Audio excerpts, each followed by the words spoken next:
Welcome back to my channel where we read scary stories and creepy legends.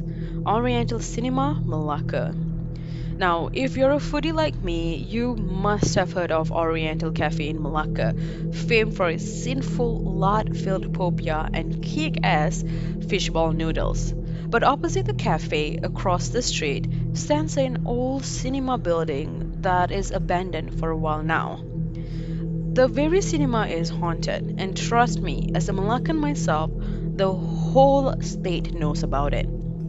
A middle aged uncle by the name of Frankie Chang said previously that it used to be the base for Japanese troops during World War II, where many prisoners of war were tortured and killed. An interesting note is that Chang claims that he has the third eye, which means the 57-year-old restaurant worker can see dead people. As soon as business starts its operation, all kind of spooky things went about in the cinema, some too terrifying to be even mentioned. Cheng, who used to work there back in the 70s as a ticket collector in his youth, told us of a few of the stories. One of it is about a headless male ghost that was often seen in the men's bathroom. Those who have encountered it would say that it would suddenly appear and tap on someone's back, asking them for its lost aid. The effect? The unlucky fellow will be scared out of his wits that they would be bedridden and sick for 2 whole weeks. At the woman's toilet, Chang adds that lights will turn on and turn off on its own for no reason, and a long haired, pregnant female ghost would loiter in the last cubicle.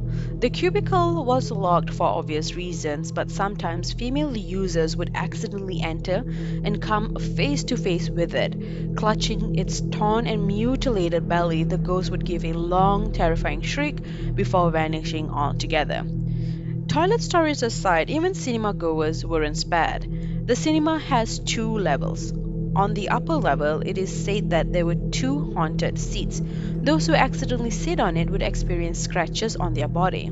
Chang added by relating on the many incidents he used to witness as a former worker at the Oriental Cinema.